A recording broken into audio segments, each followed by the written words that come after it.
5 বছর পর মৌমিতা দেশীয় কোম্পানিতে কাজ নিয়ে বিদেশ থেকে ফিরে পরদিন সকালে সে নিজে ড্রাইভ করে সমীরণের খোঁজে বারাসাতের বাড়িতে এসে জানতে পারে 2 বছর আগে সমীরণের মা মারা গেলে বাড়িটা বিক্রি করে বাবাকে নিয়ে সমীরণ অজয়নগরের সোনার বাংলা আবাসনের একটা ফ্ল্যাটে গিয়ে উঠেছে। সেখান থেকে অজয়নগরে এসে সোনার বাংলা আবাসন খুঁজে লিফটের সামনে আবাসিকদের নামের কোনো তালিকা নেই দেখে সে যখন ভাবছে এত বড় বিল্ডিংয়ে কোন ফ্লোরে সমীরণ থাকে তাকে খুঁজে বার করবে কি করে, তার উপর কোনো সিকিউরিটি গার্ডও নেই যে তাকে জিজ্ঞাসা করবে। তখনই দেখে একজন 19-20 বছরের ছেলেকে লিফটের সামনে এসে দাঁড়াতে। মৌমিতা তাকে জিজ্ঞাসা করল, সমীরণবাবু কোন ফ্লোরে থাকেন বলতে পারবে? ছেলেটি বলল, আমি আমার দিদির কাছে এসেছি, এখানে কাউকে চিনি না, বলে দাঁড়িয়ে থাকা লিফটে উঠে চলে গেল। মৌমিতা অপেক্ষা করতে লাগলো, এই ভেবে কেউ একজন এলে তাকে জিজ্ঞাসা করবে। মিনিট 3 দাঁড়িয়ে থাকার পর মৌমিতা দেখল একজন বয়স্ক ভদ্রলোক, যার এক কাঁধে স্কুলের ব্যাগ, অন্য হাতে 5-6 বছরের একটা বাচ্চা মেয়েকে হাত ধরে গেটের দিকেই আসছেন। মৌমিতা এগিয়ে গিয়ে ভদ্রলোককে জিজ্ঞাসা করল, আপনি কি এই আবাসনে থাকেন? অমলবাবু হ্যাঁ বলে বললেন, কেন বলুন তো? মৌমিতা বলল, আমি সমীরণবাবুকে খোঁজ করছি, আপনি কি তাকে চেনেন? অমলবাবু মেয়েটিকে ভালো করে দেখে মাথা নেড়ে বললেন, চিনি, কিন্তু আপনাকে তো চিনতে পারলাম না। মৌমিতা সে কথার উত্তর না দিয়ে বলল, সমীরণবাবু কি এখন বাসায় আছেন?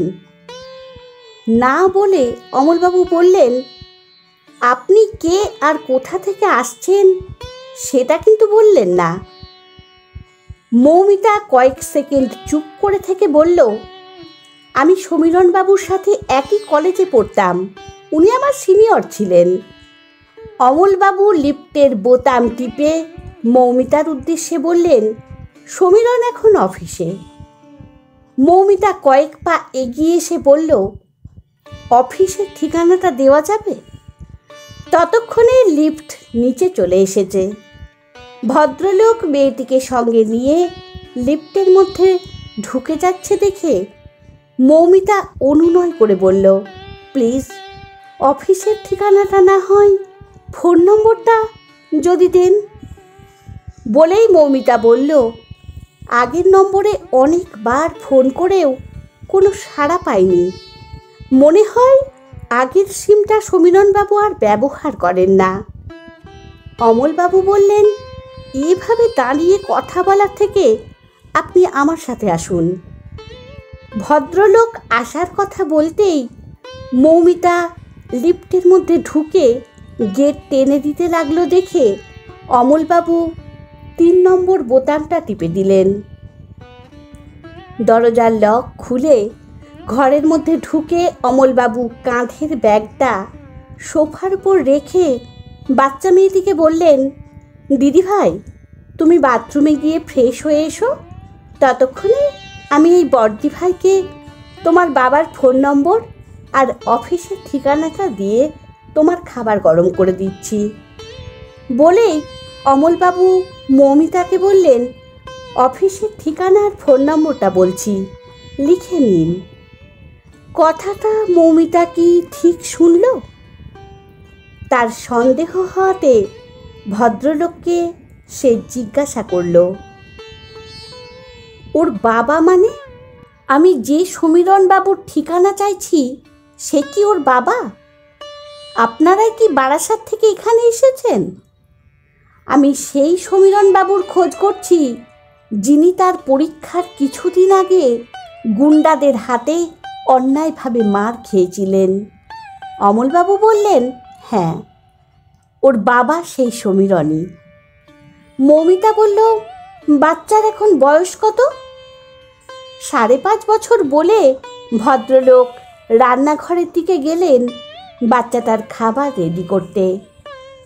বাচ্চার বয়সের কথা চিন্তা করে মৌমিতার মনে কেমন যেন একটা সন্দেহ হলো। সে সোফা থেকে উঠে রান্নাঘরের সামনে দাঁড়িয়ে ভদ্রলোককে জিজ্ঞাসা করল, আপনি কি সমীরণবাবুর বাবা? অমলবাবু মাথা নাড়িয়ে বললেন, হ্যাঁ। তাহলে আপনি আমাকে মৌমিতা বলতে পারেন। বলেই বলল, যেটা সত্যি সেটা বলুন না। 5 বছর আগে ভাঙা পা নিয়ে সমীরণবাবু যখন হসপিটাল থেকে বাড়ি ফিরে এসেছিলেন, তার 7 দিন পর আমি ওনার সাথে দেখা করতে গিয়েছিলাম। তখন তো ওনার বিয়ে হয়নি। তাহলে এই বাচ্চাটা তার কি করে হয়? অমলবাবু একটা প্লেট আর একটা ছোট্ট স্টিলের গ্লাস টেবিলে রেখে বললেন, একই কলেজে তোমরা পড়তে যখন, তখন তো তুমি সমীরণকে ভালোভাবেই চেনো। পকেটে পয়সা না থাকলেও যে মানুষের পাশে দাঁড়ানো যায়, এই সৌমি তার জলজ্যান্ত উদাহরণ। মৌমিতা কিছু বুঝতে না পেরে বলল, মানে? ছোট স্টিলের গ্লাসটায় জল ঢেলে অমলবাবু বললেন, সমীরণ এখনো বিয়ে না করলেও এই সৌমিকে মানুষ করার জন্যই সে বাবা হতে বাধ্য হয়েছে। অমলবাবুর কথাটা শুনে, পারলে অসহায় মানুষের জন্য কিছু করো। সমীরণের বলা কথাটা মৌমিতার মনে পড়ে গেল। সাথে সাথে সে জিজ্ঞাসা করল, সৌমিকে আপনারা পেলেন কোথায়?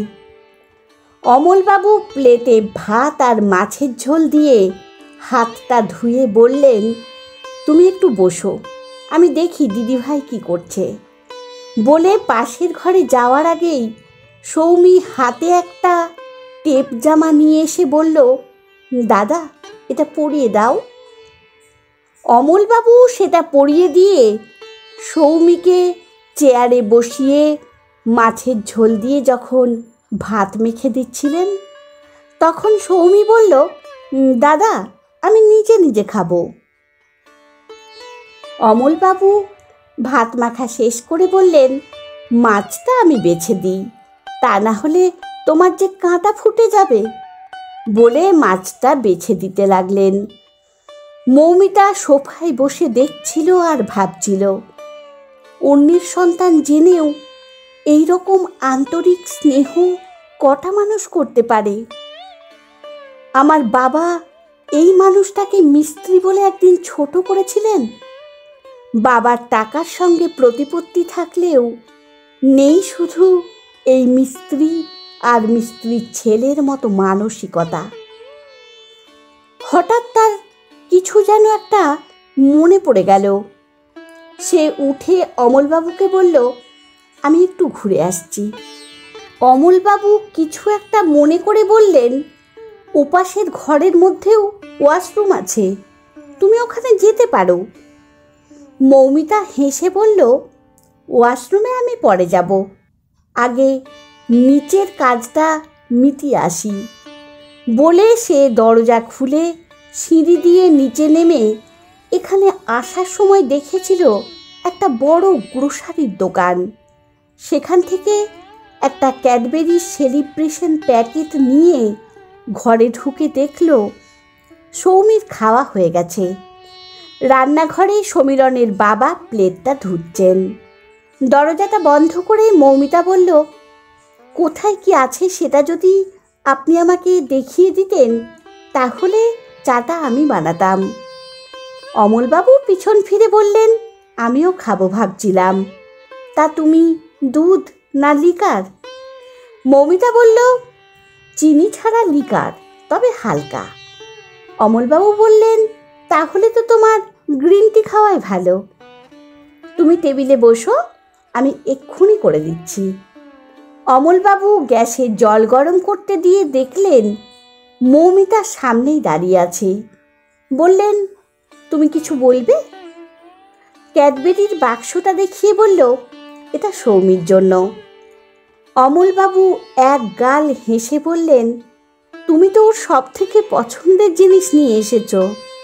পাশের ঘরেও আছে, দিয়ে এসো, ততক্ষণে তোমার চা হয়ে যাবে। পাশের ঘরে মৌমিতা গিয়ে দেখল সৌমি তার ব্যাগ থেকে বই খাতা বার করছে, বোধহয় হোমওয়ার্ক করবে বলে। পাশে গিয়ে ক্যাডবেরির বাক্সটা তার চোখের সামনে ধরতেই সে হেসে মৌমিতার দিকে তাকিয়ে বলল, এটা কি আমার? মৌমিতা তার গালটা টিপে দিয়ে বলল, হ্যাঁ, এটা তোমার, তুমি খাবে? তবে যেন একসাথে খেয়ে ফেলো না, তাহলে তোমার দাদা আর বাবা কিন্তু বকবেন। তুমি এটা খুলে দাও, এখন একটা খাই। বলেই সৌমি বলল, তোমাকে কি আমি ক্যাডবেরি আন্টি বলে ডাকবো? মৌমিতা চোখ দুটো মোটা মোটা করে ভুরু দুটো তুলে হেসে বলল, what a beautiful name, Cadbury aunty, yes. বলে সৌমিকে আদর করে প্যাকেটটা খুলে দিতে দিতে বলল, তুমি আমাকে এই নামেই ডেকো। সৌমি যখন ক্যাডবেরি খেতে ব্যস্ত, তখন মৌমিতা ঘরটার চারিদিকে একবার তাকিয়ে ওয়াশরুমটা দেখতে পেয়ে তার মধ্যে গিয়ে ঢুকল। ওয়াশরুম থেকে বেরিয়ে মৌমিতা দেখল সৌমির ক্যাডবেরি খাওয়া হয়ে গেছে। এখন সে বইয়ের দিকে তাকিয়ে পড়ছে। তাকে বিরক্ত না করে পাশাপাশি ঘর দুটো দেখে ড্রয়িং রুমে এসে দেখল তার চা টেবিলের উপর প্লেট দিয়ে ঢাকা আছে। সামনে অমলবাবু বসে চা খাচ্ছেন। মৌমিতা চেয়ারটা টেনে বসে কাপের উপর থেকে প্লেটটা সরিয়ে চায়ে চুমুক দিয়ে কাপটা হাতে নিয়ে অমলবাবুর দিকে তাকালে অমলবাবু কাপটা টেবিলের উপর রেখে বলতে লাগলেন, বারাসাতে আমরা যেখানে থাকতাম, আমাদের পাশের দুটো বাড়ির পরের বাড়িতে এক ফালি বারান্দার সঙ্গে একটা ঘর ভাড়া নিয়ে ওর বাবা মা থাকতে এসেছিল। ওর বাবা শম্ভু রাজমিস্ত্রির কাজ করত, আর ওর মা পারুল ঘর সংসার সামলাতো।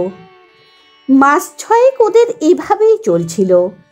হঠাৎ একদিন সমীরণের মার কাছ থেকে জানতে পারলাম শম্ভু এক সপ্তাহ আগে গুজরাট গেছে রাজমিস্ত্রির কাজ করতে। ওর বউটা ঘরে একা থাকে। রাতের দিকে কারা যেন দরজায় টোকা দেয়। সমীরণের মাকে জিজ্ঞাসা করেছিলাম, তুমি জানলে কি করে? তিনি বলেছিলেন, পারুল তার একার জন্য দুটো ভাত ফুটিয়ে আমাদের বাড়ি আসতো, সমীরণের মার সাথে গল্প করতে আর চা খেতে। সেদিন সমীরণের মাকে ঠিক আছে দেখছি বলে পরদিন কাজে বেরোবার আগে পারুলের সাথে কথা বলে ওর বাড়িওয়ালাকে ব্যাপারটা জানাই। কদিন সব ঠিক থাকলেও আবার একদিন সমীরণের মা বলল, পারুল প্রায় 2 মাসের প্রেগনেন্ট। এই অবস্থায় রাতের বেলা ওখানে ওর থাকা ঠিক না। আমি ভেবেছি পারুলের বাচ্চাটা যতদিন না হয় ততদিন ও রাতের বেলায় আমার কাছে এসে থাকুক। তুমি না হয় তোমার ছেলের সাথে এই কটা মাস একটু থেকো। বাচ্চাটা হবার পর পারুল আর তার ভাড়া করা ঘরে ফিরে যায়নি মানে তার যাওয়ার উপায়ও ছিল না। শম্ভু আস্তে আস্তে টাকা পাঠানো বন্ধ করে দিচ্ছিল। বাচ্চা হবার পর যখন শুনেছে তার মেয়ে হয়েছে, তখন থেকে টাকা পাঠানো একেবারে বন্ধ করে দিল। পারুলের বাচ্চাটা যখন হয় তখন পারুলের কাছে সামান্য কটা টাকা থাকলেও ঘর ভাড়া দিয়ে বাচ্চাকে ঠিকমতো দেখাশোনা করার মতো টাকা তার কাছে ছিল না। ডেলিভারির সমস্ত খরচ, তার দেখাশোনা সব সমীরণের মাই করত। সেই সময় আবার সমীরণকে কে বা কারা খুব মেরেছিল। সেই টেনশনে আমাদের খাওয়া, ঘুম সব উঠে গিয়েছিল। সে যাত্রায় ঈশ্বর আমাদের সহায় ছিলেন বলেই ছেলেটা জানে বেঁচে ফিরে এসেছিল। খালি কাপটা প্লেটের উপর রেখে মৌমিতা বলল, আপনারা জানার চেষ্টা করেননি কে বা কারা আপনার ছেলেকে মেরেছিল? অমলবাবু বললেন, পুলিশ এবং আমরা সবাই চাইলেও জানি না কেন সমীরণ চায়নি। মৌমিতা খুব আস্তে মাথাটা নাড়িয়ে বলল, সৌমির কথা বলুন। অমলবাবু আবার বলতে লাগলেন, মোটামুটি সব ঠিকঠাক চলছিল। বাচ্চাটারও বয়স 6 মাস পার হয়েছে। এরই মধ্যে একদিন সকালে উঠে সমীরণের মা পারুলকে কোথাও দেখতে না পেয়ে আমাকে আর সমীরণকে জানালো। আমরা দুজনে তখনই স্টেশন, হসপিটাল খুঁজে কোথাও না পেয়ে অপেক্ষা করতে লাগলাম, হয়তো কোথাও গেছে, পরে ফিরবে। কিন্তু সে রাতেও যখন ফিরল না, তখন সকালে থানায় গিয়ে একটা মিসিং ডায়েরি করে এসেছিলাম। বাচ্চাটাকে নিয়ে তখন আমরা পড়লাম মহা সমস্যায়। অতটুকু একটা বাচ্চার মা না থাকলে হয়?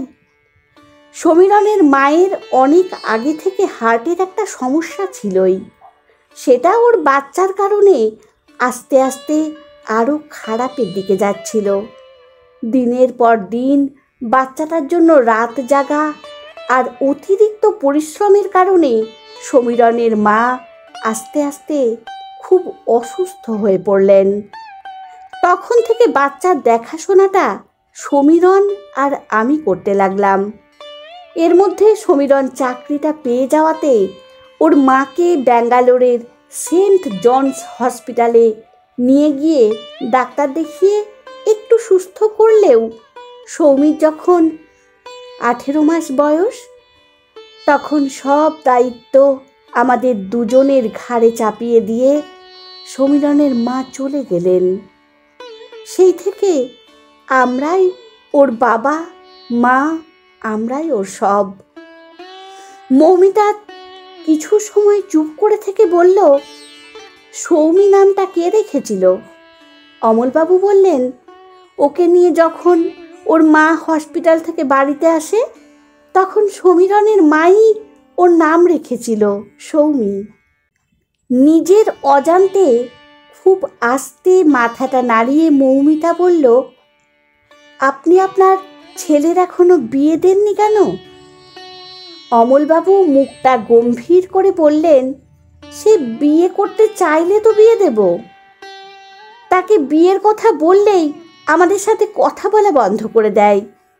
বলেই হাসি হাসি মুখ করে অমলবাবু বললেন, তুমি তো বললে ওর সাথে কলেজে পড়তে, তাহলে তুমি একটু দেখো না, ওর যদি পছন্দের কেউ থেকে থাকে। সব শোনার পর মৌমিতার বুকের মধ্যে সমুদ্রের ঢেউয়ের মতো একটার পর একটা ঢেউ আছড়ে পড়তে লাগলো। এই ভেবে সমীরণের সামনাসামনি হয়ে মনের কথাটা যদি তাকে বলে, সে কি সেদিনের মতো আজও তাকে ফিরিয়ে দেবে? মনকে শক্ত করে সে বলল, চেষ্টা করব, তবে আপনি কিন্তু আমাকে আশীর্বাদ করবেন। বলেই বলল, অফিসের ঠিকানা আর ফোন নম্বরটা দিন। অফিসের কাছাকাছি এসে মৌমিতা সমীরণকে ফোন করলে ফোনটা 2 বার বেজে যাওয়ার পর শেষে ফোনটা ধরে সে যখন বলল, কে বলছেন? আজ এত বছর পর সমীরণের গলার আওয়াজ পাওয়া মাত্র মৌমিতার বুকের ভেতরটা ধক ধক করতে লাগলো। একটা হাত সে তার বুকের উপর রেখে বলল, আমি মৌমিতা বলছি, আপনার অফিসের বাইরে দাঁড়িয়ে আছি। সমীরণ একটু অবাক হয়ে বলল, মৌমিতা বলে আমি যাকে চিনতাম সে তো শুনেছি লন্ডনে থাকে, তাহলে আপনি কে? চাকরি নিয়ে ওখান থেকে চলে এসেছি, আজ আমি নিজের পায়ে দাঁড়িয়েছি বলে চুপ করে রইল মৌমিতা। সমীরণ মৌমিতাকে চিনতে পেরে বলল, তুমি মিনিট 10 একটু অপেক্ষা করো, আমি সব গুছিয়ে আসছি। মৌমিতা গাড়িটাকে গেট থেকে একটু দূরে গাছের তলায় রেখে ফোনটা হাতে নিয়ে গাড়ি থেকে বেরিয়ে অপেক্ষা করতে লাগলো। মুঠোয় ধরা ফোনটা বাজতেই সমীরণ মনে করে ধরতে গিয়ে দেখে বাবা ফোন করছেন। ফোনটা ধরেই মৌমিতা বলল, হ্যাঁ বাবা বলো। বাবা বলতে লাগলেন, সেই সকালেই গাড়ি নিয়ে বেরোলি, এখনো তো ফিরলি না, অফিসেও তো যাসনি, কোথায় কোথায় ঘুরে বেড়াচ্ছিস? কথাগুলো শুনে মৌমিতা চোখ দুটো বন্ধ করে কয়েক সেকেন্ড চুপ করে থেকে বলল, 5 বছর আগে অহংকার আর দম্ভের জোরে যে নিরপরাধ পরোপকারী ছেলেটার ঘাড়ে মিথ্যে বদনাম দিয়েছিলাম, আজ তাকে বলবো বাকি জীবনটা আমি তার সাথে থাকতে চাই।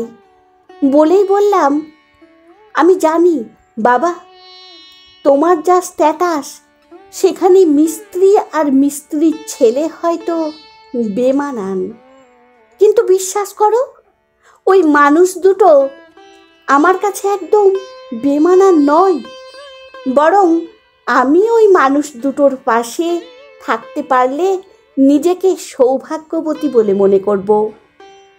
একদমই কথাগুলো বলে একটু চুপ করে থেকে গলার স্বর নরম করে আবার সে বলল, যদি মেনে নিতে পারো ভালো, আর যদি সেটা না পারো তাহলে আমায় অন্তত ক্ষমা করো। বলে ফোনটা কেটে দিয়ে জোরে জোরে দুবার নিঃশ্বাস নিয়ে আর ছেড়ে স্বাভাবিক হয়ে দাঁড়ালো। গেটের সামনে এসে সমীরণ এদিক ওদিক তাকিয়ে কাউকে দেখতে না পেয়ে পকেট থেকে ফোনটা বার করে মৌমিতাকে করতে যাবে, দেখলো দূরে গাছতলার দিকে থেকে একটা মেয়ে হাত নাড়তে নাড়তে এগিয়ে আসছে। সমীরণও খানিকটা এগিয়ে যেতেই দেখলো বেগুনি কালারের শাড়িতে মৌমিতাকে ঠিক সেই আগের মতোই লাগছে, তবে আজকের সাজগোজহীন মৌমিতা যেন আরও সুন্দর। কাছে গিয়ে সমীরণ হাসি মুখে বলল, প্রথমে তোমার ফোন পেয়ে তো বিশ্বাসই হয়নি, হোয়াট এ সারপ্রাইজ, কেমন আছো তুমি? সেই একই রকম প্রাণচঞ্চল আর সুন্দর সমীরণকে দেখছিল মৌমিতা। সমীরণের কথা কানে যেতেই সে হেসে বলল, আমার কিন্তু খুব খিদে পেয়েছে, এখানে আশেপাশে কোথাও আছে ভালো রেস্টুরেন্ট? সমীরণ হেসে বলল, আজ আমি তোমাকে খাওয়াতে পারবো, চলো। বলে ফোন বার করছিল উবের ডাকবে বলে। মৌমিতা বুঝতে পেরে বলল, আমার সঙ্গে গাড়ি আছে, আসুন। গাড়িতে উঠে সমীরণ বলল, তোমার কথা শুনে আর তোমাকে দেখে আমি সত্যিই খুব অবাক হয়েছি। মৌমিতা বলল, আমার কথা শুনে মানে? সমীরণ বলল, ওই যে তুমি তখন বললে না তুমি তোমার নিজের পায়ে দাঁড়িয়েছ। ও হ্যাঁ।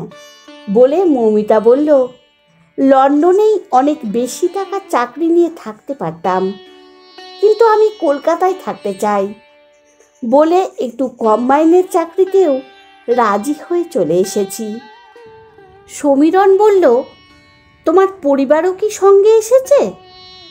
গাড়ি চালাতে চালাতে সামনের দিকে দৃষ্টি রেখেই মৌমিতা বলল, পরিবার বলতে তো বাবা মা, তারা তো এখানেই থাকে। না না। বলে মাথা নাড়িয়ে সমীরণ বলল, আমি বলতে চেয়েছি তোমার হাজব্যান্ড বা। সমীরণের কথা শেষ হওয়ার আগেই মৌমিতা হাসতে হাসতে বলল, হাজব্যান্ড কোথা থেকে আসবে, আমি তো এখনো বিয়েই করিনি। বলেই বলল, তবে এবার করব। এবার করবে মানে? ছেলে কি তোমার দেখা আছে? বলে সমীরণ মৌমিতার দিকে তাকালো।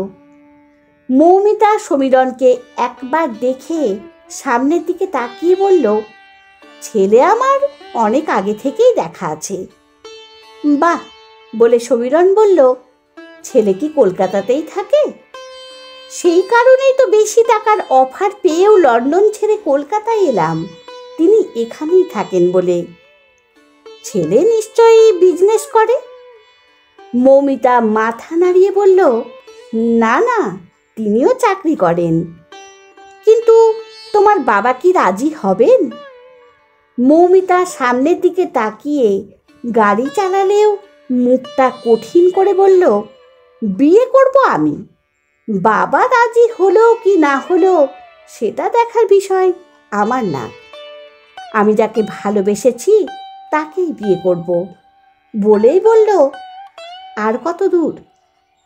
প্রায় এসে গেছি, আর একটু গিয়ে বাঁ দিকে ঢুকেই রেস্টুরেন্টটা পড়বে। সমীরণ চুপ করে আছে দেখে মৌমিতা বলল, ভালো চাকরি করা সত্ত্বেও আপনি এখনো বিয়ে করেননি কেন? সাথে সাথে সে বলল, তুমি কি করে জানলে আমি বিয়ে করিনি? কারণ ঘন্টা দেড়েক আগে আপনার বাবা আর মেয়ের সাথে আলাপ করে এসেছি। সমীরণ অবাক হয়ে বলল, তুমি আমাদের ফ্ল্যাটের ঠিকানা পেলে কোথা থেকে? আপনার খোঁজে আপনাদের বারাসাতের বাড়িতে গিয়েছিলাম, সেখান থেকে অজয়নগরের ঠিকানাটা পেয়েছি। সমীরণ চোখ মোটা মোটা করে বলল, তুমি তো খুব সাংঘাতিক মেয়ে। বলে বলল, সামনের বাঁ দিকে ঢুকে যেও। ইন্ডিকেট জ্বালিয়ে বাঁ দিকে ঢুকে একটু গিয়ে রেস্টুরেন্টের বোর্ড দেখতে পেয়ে গাড়িটা তার আগে রেখে মৌমিতা সমীরণের দিকে তাকিয়ে বলল, এইটা তো? সমীরণ মাথা নাড়লেও তার দিকে তাকিয়ে আছে দেখে সে হেসে বলল, আমি কি সে তো আপনি জানেন। বাবা আমাকে আপনার থেকে দূরে পাঠানোর জন্য লন্ডনে পাঠিয়ে দিয়েছিলেন ঠিকই, কিন্তু সেখানে গিয়েও আমি আপনাকে ভুলতে পারিনি। আপনার আগের নাম্বারে যোগাযোগ করবার চেষ্টা করেও যখন পাইনি, তখন ঠিক করলাম আপনার কথা মতো নিজের পায়ে দাঁড়াবো। পড়াশোনা শেষ করে চাকরি নিয়ে সোজা আপনার বারাসাত বাড়িতে গেছি। সেখানে না পেয়ে অজয়নগর, সেখান থেকে এখন এখানে। আজও কি আমাকে ফিরিয়ে দেবেন? সমীরণ থতমত খেয়ে মৌমিতার দিকে হাঁ করে তাকিয়ে থেকে বলল, তাহলে তোমার পছন্দের সেই ছেলে আমি? মৌমিতা মাথা নাড়িয়ে একটু একটু করে হাসতে লাগলো। সমীরণ মুখটা গম্ভীর করে বলল, কিন্তু তোমার মতো এরকম দস্যি আর সাংঘাতিক মেয়ে আমি সামলাবো কি করে? মৌমিতা ড্রাইভিং সিটে একটু ঘুরে বসে সমীরণের দিকে হাসি হাসি মুখ করে তাকিয়ে বলল, আজ পর্যন্ত আমি যা কিছু করেছি সব আপনাকে পাওয়ার জন্য। কাল থেকে আমি আপনাদের মতো মানুষের পাশে থাকতে চাই, যাতে আমিও মানুষের কাজে লাগতে পারি। বলেই বলল, কি আপনাদের পাশে আমাকে থাকতে দেবেন না? সমীরণ হেসে বলল, শুধু পাশে থাকতে চাও না বিয়ে করতে চাও? অবভিয়াসলি বিয়ে করে পাশে থাকতে চাই, এবং সেটা সম্ভব হলে কালকেই। তবে তো মনোজ, প্রদীপ, শুভঙ্করদের খবর দিতে হয়। বলেই মৌমিতার দিকে একটু ঝুঁকে সমীরণ বলল, কি ওদের খবর দেব? মৌমিতা মাথা নেড়ে হ্যাঁ বলে বলল, চলুন ভেতরে গিয়ে খেতে খেতে যাকে যা ফোন করবার করুন। কলমে সুপ্রিয় ভট্টাচার্য, কণ্ঠে সোনালী। বন্ধুরা, গল্পটি যদি ভালো লেগে থাকে তাহলে প্লিজ লাইক, কমেন্ট ও শেয়ার করতে ভুলবেন না। আর নতুন বন্ধু হলে অবশ্যই সাবস্ক্রাইব করে সঙ্গে থাকবেন। আশা রাখছি। ধন্যবাদ। ভালো থাকবেন।